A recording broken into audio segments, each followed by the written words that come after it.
out the haters. It can take freedom from a cold dead hands. We're locked in low for the last days. 'Cause living on American gangsters, ready to die for this land. Consistent with my real gender.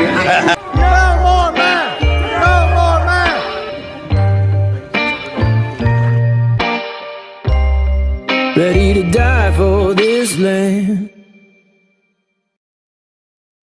We have to make sure that they don't hurt themselves when they are having a moment of pleasure.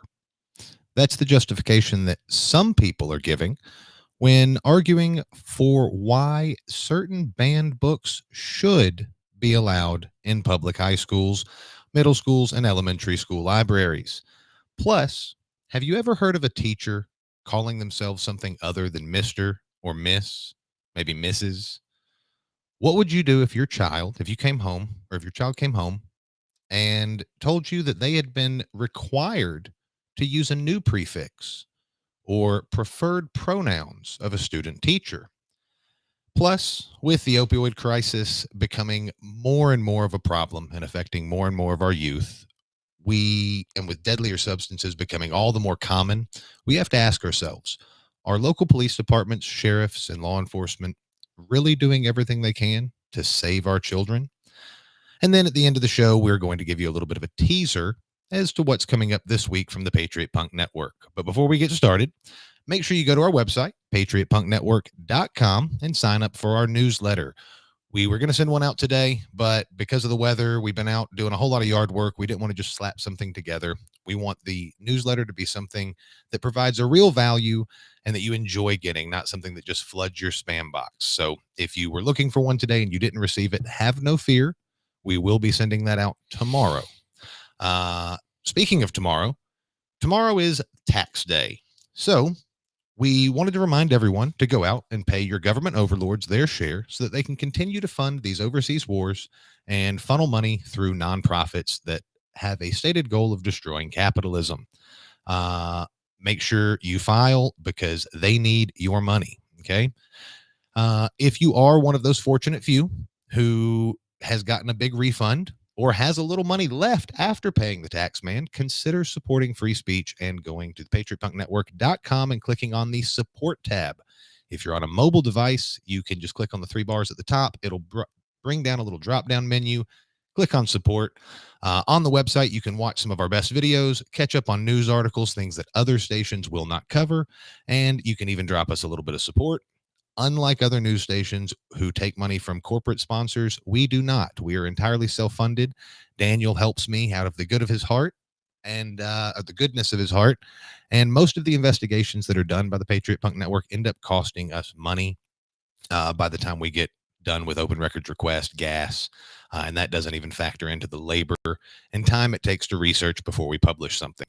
So we're hoping that everyone watching this would go and consider supporting us with even just a $3 a month subscription. We'll never hide good information behind a paywall, but you can ensure with just $3 a month that the Patriot Punk Network will be around for years to come. Joining me in the before I get started on that, if you're watching on Facebook or YouTube, we will be cutting the stream off here in about 10 or 15 minutes. So make sure you go to Rumble, subscribe to Patriot Punk Network, and look for the Patriot Punkcast. Joining me for this endeavor is my bearded friend and the host of the Unframe of Mind show. Hey, what's going on, Chase? I missed you last week. Yeah, who are you? I was out of town. My name's Daniel Wagner. I'm the host of the Unframe of Mind show, which we just started back into recording episodes today. It's been over a year since we've actually done full episodes. So, if you want to check out the Unframe of Mind show, I'd be glad to have you over there. A little different kind of content than we do here. It focuses more on relationships, bold ideas, LOLs, et cetera, et cetera.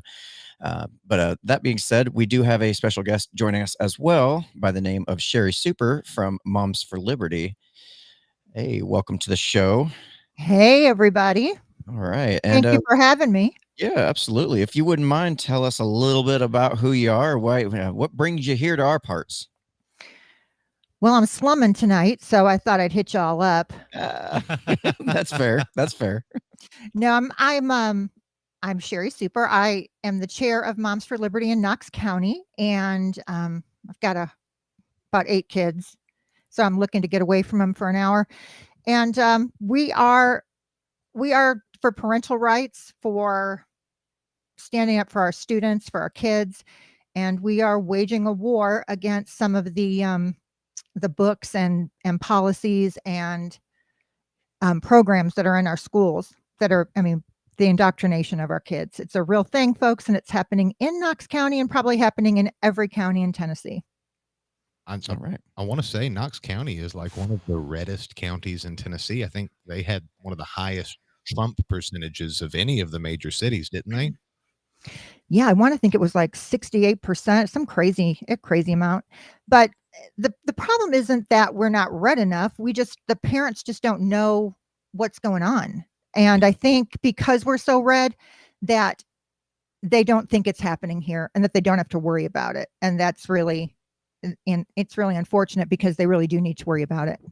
I've always heard that Republicans can never win an election unless they've got unless they're behind. They're terrible at campaigning unless they have they're actually standing a chance of losing. Whenever the cat's in the bag, so to speak, they don't really get involved. So yeah, sure. I see exactly what you're saying too, because that's something I've been trying to focus on with a lot of my friends and family. Is like we need to focus on local issues because there's a lot going on here that we can't see because we're so overshadowed by the national news that we just completely miss things and we think everything's okay in our own backyard and it really isn't.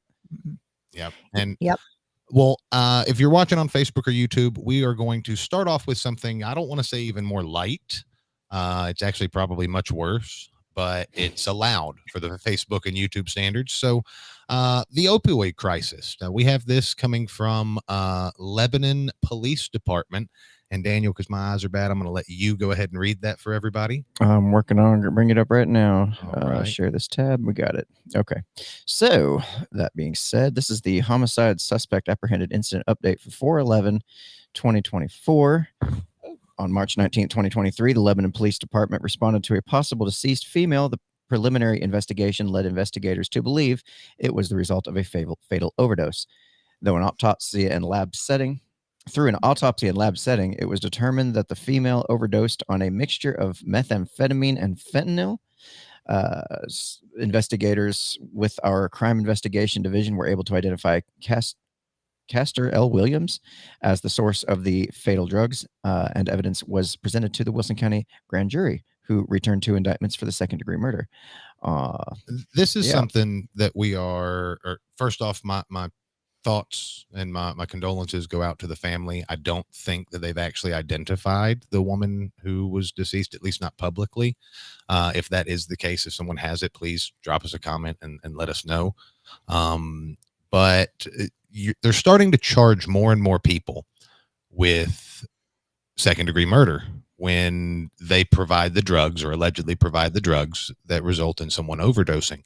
And I kind of wanted to get your thoughts on that before we check out some of the comments on that, Sheri. Do you think that that's like an effective way of policing? I guess if it was my kid or my family member that was that died, yeah, I'd want somebody charged. I just don't know how we go and pick up everybody and track down everybody who's a drug dealer. I think that's going to be difficult, but if it I think that if it has some kind of consequences to this, then maybe it'll stop. Who knows? The fentanyl's just in everything now. I mean, kids. I mean, it's in pot. It's in pills. Okay. It's not. It's in my Kool-Aid. It's not. It's not in pot. No. Okay, that is good. Okay, because then I'm totally safe now. I don't got to worry anymore. And first of all, I'm not a medical professional. I'm not saying it's never, but if it's in there, it's because you're dealing with someone that doesn't know what they're doing. And I don't think that the average weed dealer wants to get their consumer an opioid high. Anyone who's it's kind of like when they used to say it could be laced with PCP. Okay. So Um, is it a I know psyop? I know people. Well, so if this is actually brings us into the comments. Have you found the comment that I found some. Okay, so first off, these are just comments on a public Facebook page, but they are something that I'm looking into. So consider supporting the network so we can afford to get all of the records requests pertaining to this. But go ahead and read. Yeah, one of the comments I found was, where was it? Keep him in jail. I believe he's been in and out of jail more times than anyone can count. And some of the replies, yes, he is a snitch from what I've heard, and you were right. He always gets right out on a lower sentence. There are more than just those comments that indicate that this individual may have supplied information in exchange to get out of other crimes. And the word on the street, not for this particular case, okay, I want to make that clear, but the word on the street is that, do you know the nickname for fentanyl according to I guess the druggie community? No earthly idea. Cop dope. Now I want you to think back to Prohibition. And when you think about the steps that the federal government took to poison alcohol, is it not possible that they could be at least at minimum allowing the transportation of it into their towns? Because the reason I say that is we covered a story just a couple of probably a year ago now on a Charles Chuck Carter Jr. out of Cookeville. And he was a criminal informant for the Putnam County Sheriff's Office. And I've spoken with multiple people who confirm that, published articles about it. Well, they didn't care that he was out running around on the street doing Lord knows what. I covered some of that in the article, but it's not safe for Facebook until he supplied the drugs that resulted in the death of a 15-year-old girl whom, since we're on Facebook and YouTube, he had relations with, allegedly. That case is still going on. The trial is, but it led me to look into a little bit of how they do this policing. And so much of this policing is not about getting people help. It's about continuing to, well, you can narc on, whoever, on somebody else. And I've had allegations come forward from many people that the people who got them hooked on these substances were actually criminal informants at the time that they were supplying them with these narcotics. Mind if I jump in? Go for it. No. I'm sitting here as you're telling me that it brings me back, and it always brings me back to the incentives. And it makes perfect sense that you would kind of be incentivized to keep your job if that's the kind of thing you like. I've got to get a certain amount of rest. I've got to show that I'm doing something in the community. So it kind of it's an incentive alignment with them to be less likely to handle it in an appropriate way versus the way that we're seeing it constantly happen, where they're putting out their informants and it's. When was the last time you found a major drug dealer get busted locally? Someone that had more than a desk full or a front seat full of dope. Yeah. It makes sense. You think about if you go after all the low level people that you're just like playing whack-a-mole, you're not going to actually quote unquote solve anything. If you actually do solve the problem by going after the big name guys like you're talking about, you're going to get no more ability to arrest anybody because you pretty much solve the problem like you're supposedly supposed to do. But yeah, it makes more sense to go after the mid-level guys because then you look like a big hero. You get to get those photo ops where you stand in front of your big drug bust and get you cross your arms and smile because you're just awesome and you handled all that dangerous weed out there and whatnot. all the PCP laced. Yeah, exactly. Okay. All right, I'm a little old, and I'm not a big weed. We don't use dirty words like old. On this show. Yeah, right. Magic hippie lettuce is not in my repertoire. Now, wine. If they were lacing wine with fentanyl, I'd have been dead about a year ago. So there you go. It might be a good time. Do you know that there have been Stop. no reports of laced alcohol other than occasionally at a frat party or something like that? I'm not saying that the individual instances of someone doing it doesn't happen, but in terms of large batches of laced alcohol, I think that ended when the federal government stopped trying to outlaw it.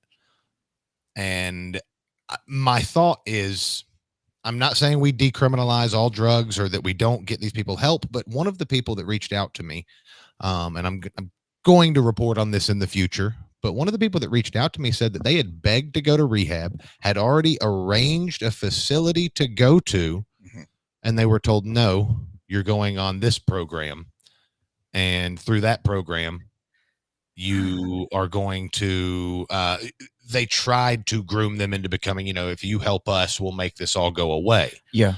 I've heard that multiple times. It's almost everybody that goes in those programs. They're approached. Cliche. It's ultra, and that gives the impression that they're really trying to catch all the people. But if either they are terrible at their job, well, these or go ahead. Go ahead. No, I was going to say, or this is intentional, that they just want to keep perpetuating this so that they what? I mean, why? Well, when you look at where the funding comes from, so it's no secret, okay, that about 10 years ago, I got a simple possession charge. Which makes you the expert on the subject now. In the room, I'm probably the expert, okay? First off, the difference in what county you were in, if it was in Nashville, it would have cost me maybe $300. How much did it cost you? I was in Rutherford County, so it cost me about $5,000. Oh. And I was fortunate enough at the time to write a check for all of it, paid my attorney up front, paid all my court costs up front, paid my probation up front, but that didn't matter. You still had to go to probation until you passed 2 drug tests. Not a big deal.